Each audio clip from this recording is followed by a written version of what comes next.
Сәлеметсіздер ме, құрметті оқушылар? Бүгін біз 6 сынып математикасының 1-7 сабағына өтетін боламыз. Сабақтың тақырыбы процентке берілген есептерді пропорцияны пайдаланып шығару. Жалпы бұл тақырыпты түсіндіру үшін мынандай мысалдар қарастырып шығарайық. Мысал үшін, сыныпта 40 оқушы оқиды. Оның 60% қыздар, сыныпта неше қыз бар? Демек, бұл берілгенін ең алдымен қысқаша жазып алайық. Көріп отырсыздар, процентке берілген есеп. Енді осы процентке берілген есепті біз пропорцияны пайдаланып шығарамыз. Демек, ең алдымен оқушылар санын мына бағанға жазып алайық, ал екінші бағанға проценттер жазып алайық, сәйкесінше. Демек, 40 оқушы оқиды деген жалпы оқушылар саны бұл. Сол себепті 40 оқушыны біз 100% деп белгілеп аламыз.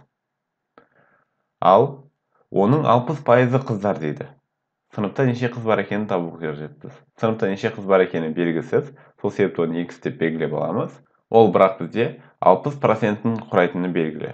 Демек, x деп отырғанымыз 60%-ке сәйкес келеді. Мұндағы x деп отырғанын жаңа ғана айттым, сыныптағы қыздар саны. Белгісіз, сол себепті x-пен белгілеп алдық. Енді бұл жердегі мәндерді сәйкесінше қатынас ретінде жазатын болсақ, яғни 40 пен x-тің қатынасы 100 бен 60-тың қатынасына тең деп жазып алайық. Мінекей, пропорция ретінде жазып алдық. Енді пропорцияның негізгі қасиетін пайдаланып, яғни пропорцияның белгісіз мүшесін табамыз. Мұндағы x-ті табу үшін x тең деп жазамыз. Алдыңғы мүшелері бір-біріне көбейтіледі, яғни шеткі мүшелері. Бұл жерде шеткі мүшелері 40 және 60, ал ол ортаңғы мүшесінен бөлінеді. Сонда 40 көбейтілген 60 бөлінген 100. Өйткені 100 мына жақта x-ға көбейтіліп тұру қажет еді. Сол кезде пропорцияның шеткі мүшелері және ортаңғы мүшелері тең деген қасиетке сәйкес келеді. Ал мұндағы көбейтіліп тұрған 100 теңдіктің екінші жағына бөлу болып барды. Сол кезде x тең болады 40 көбейтілген 60 бөлінген 100-ге. Сонда амалдарды орындайтын болсақ, x тең болады 24-ке. Мұнда жаңа естеріңізге сала кетейін, x деп отырғанымыз сыныптағы қыздар саны еді. Демек, жауабы 24 қыз бар екен. Біз ол үшін ең алдымен есепті қысқаша берілгенін жазып алдық. Барлық оқушылар санын 100% деп алдық, ал қыздар саны белгісіз, сол үшін x деп белгілеп алдық. Бірақ ол 60%-ке сәйкес келетінін білеміз. Сол себепті бұл есепті пропорцияны құрдық және пропорцияның белгісіз мүшесін таптық. Сол кезде сыныптағы қыздар саны 24-ке тең болды. Ал енді келесі мысал. Оператор бірінші күні шығарманың 24 бетін терді. Бұл шығарманың барлық беттерінің 30%-індей. Шығармада неше беттен тұрады? Демек, бұл жерде де ең алдымен қысқаша жазып алайық. Яғни, мына бағанға шығармалардың бет санын жазсақ, келесі бағанға сәйкесінше проценттерін жазайық. Бізде оператор барлығы неше бет шығарма теру қажет екені белгісіз. Демек, барлық беттердің санын x деп алайық. Әрине түсінікті, шығарманың барлық беттері 100%-ті құрайды.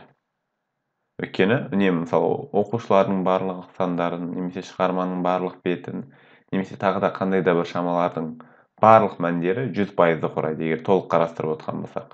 Енді сіздерге белгілі 24 беті 30%-індей дейді. Демек, 24 бет біздегі 30%-ке сәйкес келеді. Мінекей, біз жазып алдық есептің берілгенін қысқаша. Ал енді осыған байланысты пропорция құрайық. Яғни, x-тің 24-ке қатынасы тең болады 100-дің 30-ға қатынасына. Сәйкесінше сандарды бір-біріне қатынас ретінде алып алдық. Бұл жерде де пропорцияның негізгі қасиетін пайдаланып, оның белгісіз мүшесін табамыз. Яғни, x деп отырғанымыз тең болады. Ортаңғы мүшелерін көбейтеміз. Бұл жерде 24 пен 100 ортаңғы мүшелері, және 30 оған бөлінеді. Демек, 24 көбейту 100 бөлінген 30. Бұл жерде амалдар орындайтын болсақ, x 80-ге тең болады екен. Демек, оператор жалпы 80 бет шығарманы теру қажет болған. Жауабы сонда шығармада 80 бет бар екен. Біз бұл жерде де ең алдымен есептің берілгенін қысқаша жазып алдық.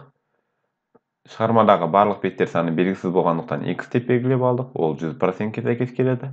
Ал 24 беті 30%-ке сәйкес келеді. Есепті қысқаша жазып алған соң, оларды бір-біріне қатынас ретінде алып, пропорцияның негізгі қасиетін пайдаланып, оның белгісіз мүшесін таптық.